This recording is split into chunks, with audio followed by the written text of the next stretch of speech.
Hello and welcome to NDTV Profit. You're watching IPO Adda. Today we are discussing, of course, an NBFC MFI that's coming to the market for its maiden issuance, its IPO, which is Muthoot Microfin, part of the Muthoot Microfin group. To discuss the IPO further and to understand a little bit about the fundamentals of the company, I have with me Mr. Sadaf Sayeed, the CEO of Muthoot Microfin. Sadaf, welcome to this conversation. Pleasure having you today. Yeah, thank you, Vishwanath. Thank you for the opportunity. We are Muthoot Microfin. We are a part of a Muthoot Microfin group. We are coming for a public issue very soon. It's an issue of 960 crores, 760 crore primary and 200 crore secondary. It's a microfinance company with a kind of a exposure everywhere in the country. We are present in 18 states and we have 1,330 branches catering to 3.2 million customers. And it's a well-diversified business. We are focusing at the bottom of the pyramid, looking at financial inclusion as our main agenda and taking the core of the product to the bottom of the pyramid. So core of the product is income-generating loans. We form a group of ladies 10 to 15 and we give them loans and they pay over a period of around 24 months. And this business we had started in 2010. Muthoot Microfin Group, popularly known as Blue Muthoot, is a well-diversified business conglomerate. And the difference that we bring to the table as compared to the other players is that we provide life cycle needs solution to our customers. So from microfinance, we graduate them to other products, like if they need any sort of an SME, MSME loan, small ticket emergency loan, we provide them. If they need a two-wheeler loan, we provide them. If they need a home renovation loan, we provide them. And it's a lot of like kind of a technology play also. We are a technology-focused microfinance company. Apart from financial inclusion, we are also focusing on digital inclusion. And we are taking digital payments to the last mile. So one of the key things is that apart from our disbursements, which are 100% in the digital format, we have also created an app called Mahila Mitra, which is there with all our customers. Out of the 3.2 million customers, 1.4 million customers are regularly transacting on that app, and they repay their installment through that. And we've been growing at a decent pace. The industry has been growing at quite a rapid pace, and RBI has created a good kind of a policy environment where the policy has been liberalized with respect to pricing. The target segment has also been increased, like from a household which was earlier in a rural area, around 1.25 lakh rupees of income per annum is now 3 lakh rupees of income per annum. And that really improves the total addressable market. And we as a microfinance company, Muthoot Microfin, focuses on a bottom of the pyramid and largely rural. 93% of our clients in rural areas. So that really kind of gives us a good opportunity to grow. Right, sir. So let me come to the issue first, and then I'll come to the business and a few questions that I have about the business. But the issue, you've said 960 crore, where 760 is fresh sale of equity, and about 200 crore is offer for sale. I wanted to get a sense, because when we saw the DRHP, the amount was about 1350, with 950 odd crore from a fresh sale and 400 from an offer. I wanted to understand what has changed between the DRHP and the RHP. So basically, the promoter continues to hold around significant stake, around 71% stake before the issue, and they will, after the issue, will continue to hold a majority stake.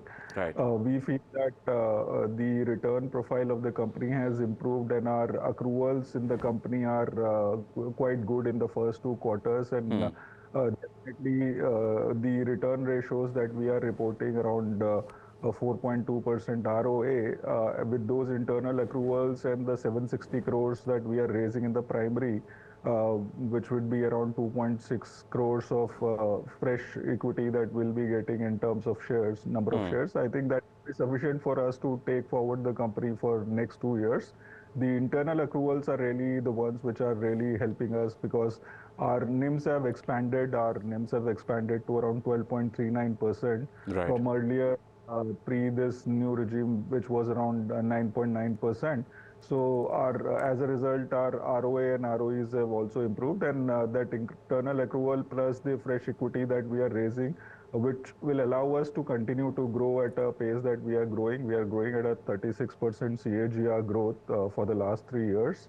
And we feel the industry is at a very nice pace, and the environment is conducive, and we will continue to grow at this pace, and this amount of capital would be sufficient. So this is the right amount of capital that we want.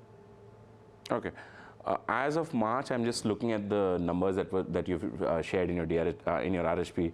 As of March 23, the capital adequacy overall was upwards of 15%. I just want to understand what this capital infusion does in terms of growth, as to how fast can you grow now as compared to what you're growing so far. Yeah, so we had in capital adequacy of 20.4%. So in terms of our capital, we are adequately capitalized. All the capital that we are raising is for future growth, and expanded. Last year, we have added around 260 branches, Right. and we have expanded to newer geographies like Himachal Pradesh and like Haryana and other places. So we will definitely add more geographies in future, and this capital will allow us. And also, a lot of investment from our side has gone in technology. We are, as I said, a technology-focused organization. We have developed the customer app, which is Mahila Mitra, which is really helping us to talk to the customer. Plus, we have 100 people strong IT team. Everything is internally developed. We have a proprietary scorecard to underwrite. So all of this investment would be utilized for the technological interventions, and also to expand the branches. Okay, fair enough. I looked at the branch network. Now I'm coming to the business part of the story. So a little about 55% you're in the south. So that's obviously part of your home market. You know, Muthoot Papachan Group does come from Kerala, so obviously there's that kind of a bias. But then when you're talking about branch expansion, which areas do you think does Muthoot Microfin want to grow in? Yeah, so we are a pan-India player. We have in 18 states and 329 districts. Yeah. And we will continue to kind of, South is a market where we are number one in Kerala, number one in Tamil Nadu. And we will definitely continue to have a significant stake in South. And at the same time, we continue to expand. We are expanding well in UP, Bihar. We are expanding well in Chhattisgarh, Jharkhand. So our growth strategy is to have deeper penetration in states where we have entered, and also ensure that the states where we are market leader, we retain our space, and also have a deeper engagement, deeper wallet share with our customers. So apart from the ticket size increase that has happened around 10%, the major growth for us has come from acquisition of customers and improving distribution network. So we will continue to expand our network. Definitely will enter in more states in near future. Okay. Coming to the microfinance sector and your position as a player, what I wanted to understand from you is this sector is usually prone to challenges as soon as something or the other changes in the economy. I mean, it could be a weather event, it could be a political event, even something like a pandemic. I wanted to understand how Muthoot Microfin has managed to, well, the last big one was COVID-19, how you managed to come out of that and improve on the asset quality, collection efficiency front. What was the journey like?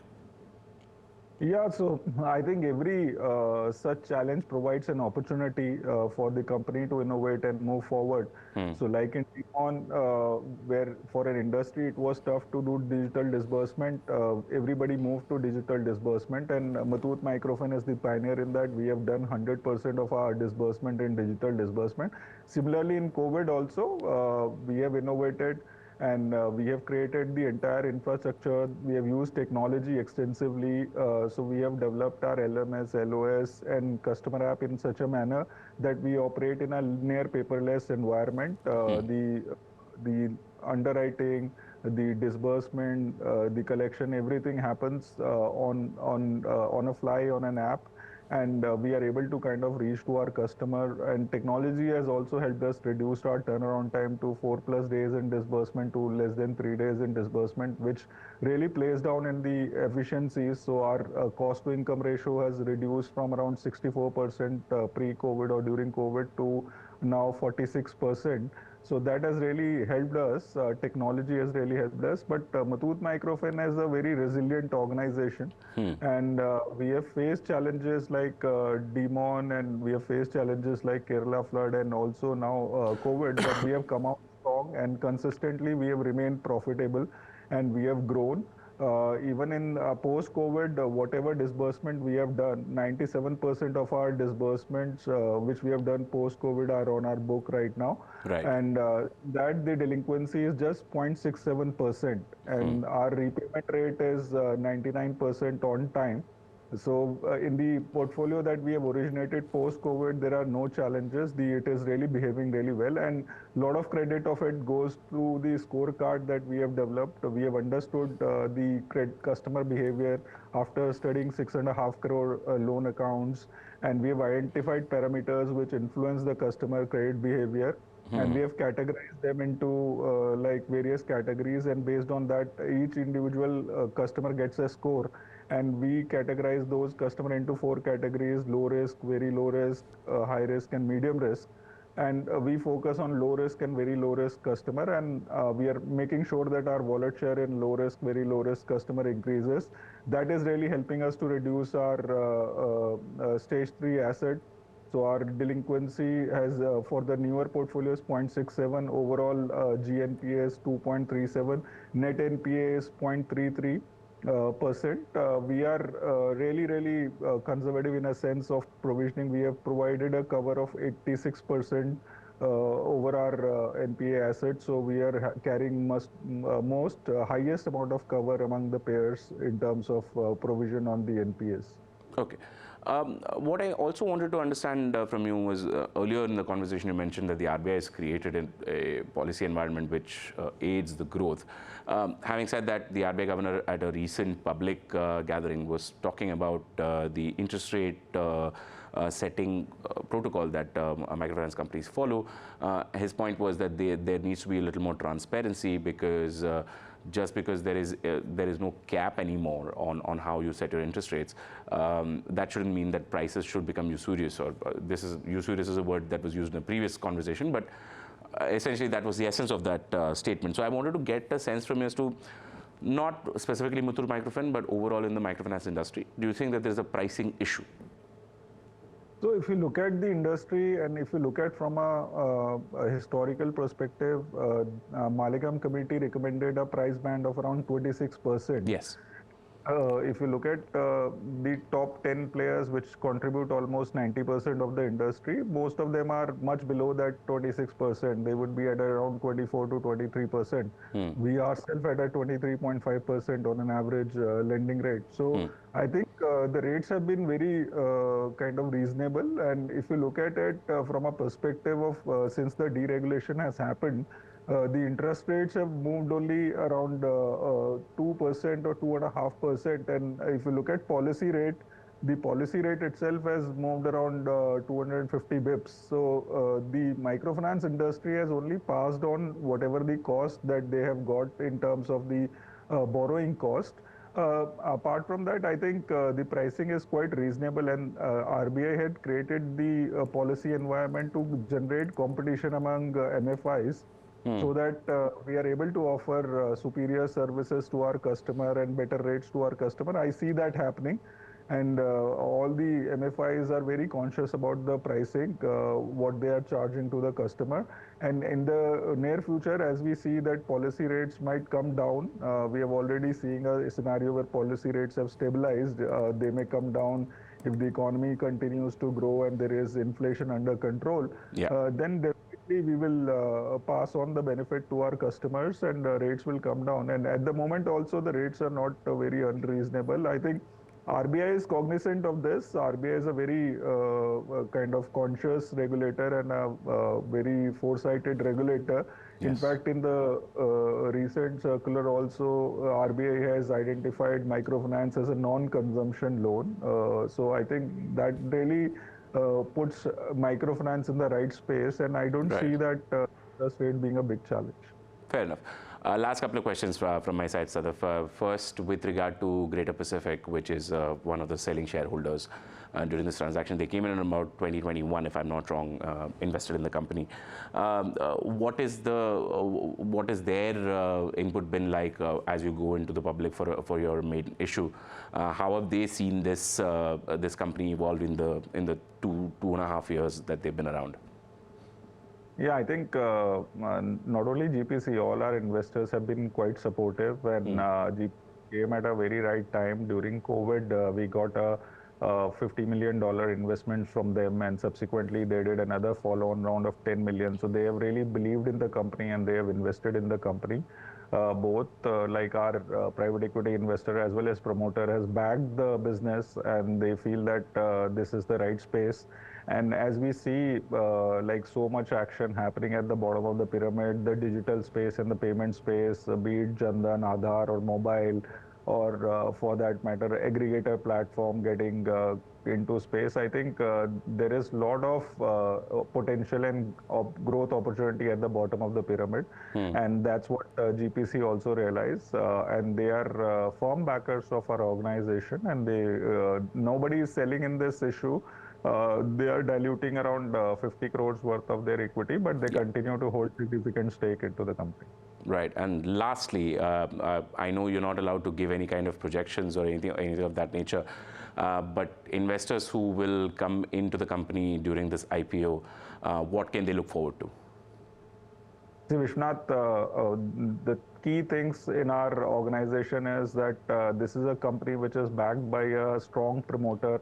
We are a well-established and a well-recognized brand. We are market leaders among our category. If you look at Kerala, Tamil Nadu, and also among the pan-India player, we are among the top 5 players.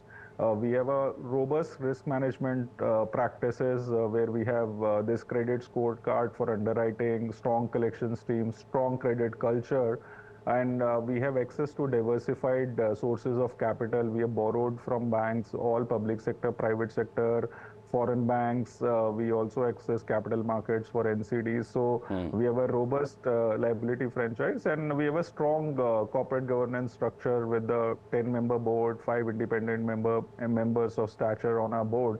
So we bring to the table a scaled up organization which has diversified kind of a branch network, and it has a professional management run independently, and it is growing. You know, the industry is growing at a more than 30% growth rate, and I think along with that, definitely Muthoot Microfinance will continue to grow. And we have all the levers in place. We have the capital adequacy, we have the branch network, we have the product, we have the technology that is there, which will continue to support our growth. I think from an investor perspective, just being a very strong player here, and we are committed to this segment as the group is, we will continue to build this business and continue to grow this space. All right, Sadaf, we'll leave it at that. Thank you so much for joining us on this conversation. It was a pleasure talking to you. Vishwanath, likewise. Thanks a lot. All right, so that was the CEO of Muthoot Microfin, which is coming out with its IPO later next week. The issue, of course, opens on the 18th, is open till the 20th. The company is looking to raise about 960 crores, 760 in fresh equity, and of course 200 crore as an offer for sale. Thank you so much for watching IPO Adda. You're watching NDTV Profit.